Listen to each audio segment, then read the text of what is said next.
Gotta go to space. Space, space, space, space. Comets, stars, galaxies, Orion. You are the farthest ever in space. Why me space? Because you are the best. I'm the best at space? Yes. Space! Duh.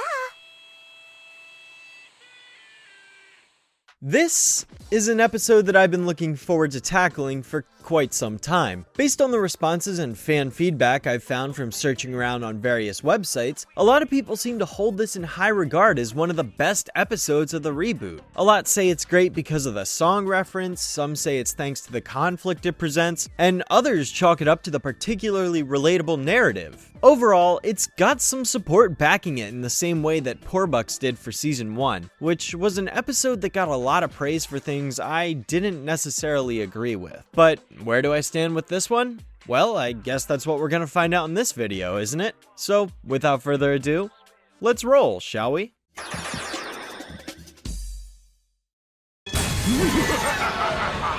one can stop me, for I am Mojo! Well, it seems we're starting this episode with an actual crime for once. Mojo's robbing a bank and the Powerpuff Girls are there to stop him. Holy cow, no wonder people love this episode so much. There's actual crime fighting, oh my god. Blossom, Bubbles, and Buttercup are all there at the scene beating up Mojo with a mailbox like the superheroes they're supposed to be. It is during this defense by the Powerpuff Girls that the professor drives by and picks them up for space camp, something that the girls have been really looking forward to for the past couple of weeks. Think of it like your basic summer camp, except it's space themed, because that's essentially what it is. Blossom's super excited because the camp that they're going to is also the same camp that one of the science professors she looks up to, Dr. Wendy Q. Dallin, went to when she was young. Camp Big Dipper is a renowned academic institution that houses some of the greatest minds of tomorrow for 2 weeks of summer. Sounds like super nerd camp to Mojo. It's pretty common knowledge at this point, but the violence in the show is toned down thanks to the network's guidelines and restrictions. I appreciate moments like this wrist snapping because it's at least some form of compromise, and it does look pretty painful. The show honestly needs more of this. In my early videos, I used to blame the writing for the lack of violence because I didn't know any better 3 years ago, but the reality is, it's the network's fault, not the writing. Apologies for that. But I still stand by the fact that the lack of violence is a huge hindrance to the Powerpuff Girls. And so the family arrives at Camp Big Dipper right on cue, and the professor says goodbye to his daughters. Blossom's super anxious to get started and learn about space, Buttercup isn't thrilled much at all, and Bubbles doesn't want to leave without the professor. You girls are gonna have so much fun here. Wait, you're not coming with us? It's just 2 weeks, Bubbles. This wasn't part of the deal! This is one of those rare occasions where I think the off-model face works really well because of how long she stays in the pose. I think the duration is what really makes this different from most other circumstances because we have time to let it sink in. The girls float through the camp and come to notice that a lot of the attractions described in the pamphlet aren't exactly what Blossom had in mind, such as a space simulator simply being an inflatable moon bounce, and a space animal petting zoo turning out to be a sheep with tentacles taped to it. It's beautiful. The fuck you say to me, you little shit? Needless to say, Bubbles and Buttercup end up getting sold on this place pretty quickly while Blossom begins to turn around and realize that this camp is nothing like she expected. She came into this place wanting education and learning, not fun and recreation. Pfft, who needs that, right? Well, it says they also have space rovers that you can pilot yourself. Well, anyways, Blossom attempts to complain to camp director Joey that everyone seems to be goofing off, but this guy doesn't give a fuck about what she has to say and instead takes her by the arm and throws her in the auditorium via a scene transition that I gotta say actually worked really well. It's a pretty seamless match on action that allows for a change in spatial orientation without really distracting anyone or taking them out of the moment. Also, is it just me, or does Joey just look like a humanized Donnie? Maybe that's why I don't particularly care for this character. You're gonna moonwalk. You're gonna moon talk. You're gonna moon everything. So Joey announces to the whole camp of children that they're gonna moon everything. And Blossom proceeds to boo him because she's not having any part of this bait and switch. And I'm not talking like silently booing under her breath or like murmuring quietly to herself. No, she straight up makes it loud enough for the entire room to hear. Wait. Is somebody booing?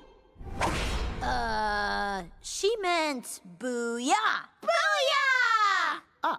You can literally feel the awkwardness. Something that isn't necessarily outright stated but heavily implied in the next scene is that she listened to a recording or an interview of some sort that featured her scientist idol Dr. Dallin talking about this place as a wonderful step in her growth as a scientist, but I guess there weren't any specifics that kind of, explain that this was a summer camp and not an actual research facility. I don't know, Blossom seems to hype this place up based on what she heard her idol say, but she never even bothered to look it up on the internet and see it for what it really is. Next, we get a montage featuring voiceover narration from Blossom as she messages the professor on her smartphone, telling him about how much fun her sisters are having while she mopes about because she's not getting what she really wanted out of space camp. It's a pretty somber moment that gets capped off with her not having any signal, leaving her frustrated and angry as she cries herself to sleep because she's not having a good time. Sometime later in the week, Blossom is confronted by her sisters who try to get her to join them in making arts and crafts, but Blossom is just not having it. So she flies off by herself and stumbles upon this old rocket museum that was closed down due to a lack of funds and interest. Now, considering the fact that this place literally contains a functional rocket that Blossom accidentally launches into the night sky, it's no wonder this place didn't have any funds. Launch sequence initiated. Takeoff in 5, Wait, what? 4, 3, 2. Okay, wait. You're telling me that NASA decided to build this rocket, which probably cost hundreds of millions of dollars, fueled it up and got it ready for launch and everything like that, and then instead decided to donate it to a camp full of poorly supervised children where one of them could stumble upon it? Like, okay, I get the idea of NASA donating something to a camp for the children so that they can become inspired or gain more of an interest in astronomy, but a fully fueled rocket? Who the fuck approved of that? And Blossom just magically knows how to pilot this thing because she read it in a book? Like, what?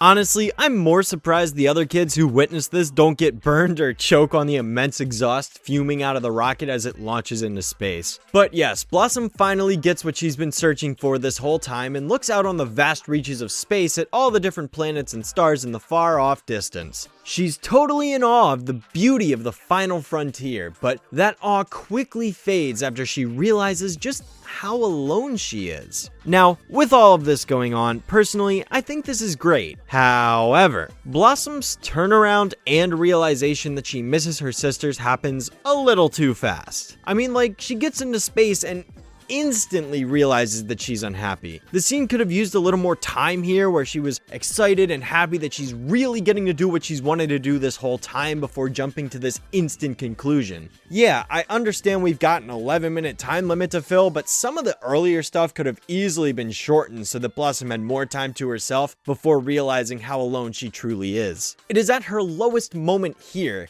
that we get a full-fledged song from this show. Yeah, seriously, we're treated to an homage to David Bowie's Space Oddity, both in terms of lyrics and general composition. Ground control to Major Tom. Tip a cap to Captain Bloss. This is ground control to Major Tom. You are Blossom, high above the earth. You're floating in a tin can. You wonder what it's worth. It's pretty faithful. I mean, I'm not the biggest Bowie fan, but I respect the guy's music and all he's done for the industry, and this certainly sounds like it's an homage, alright. Also, during the middle of it, there's a video message that plays from Wendy Q. Dallin stating to enjoy the time you have as a kid because you only get one chance at it, and Blossom comes to the realization that she needs to take her opportunity while she still has it. Hence, she flies back to Earth, no problem and no questions asked, and tells Bubbles and Buttercup that she wants to go have fun on the Space Octopus ride, which surprises them considering how she's been acting the entire week. The two of them had even gone out of their way to get a book that they could all read together so they wouldn't spend the rest of the camp apart. It's honestly a really sweet ending that makes you feel for the characters, something I've rarely gotten out of this show before. Honestly, this episode is really sweet and has a very charming story to it that translated well into the final outcome. I think this is a really good, mostly well executed episode that has a few flaws here and there, but clearly shows some evidence of having a little more effort put into it than usual. The song was great,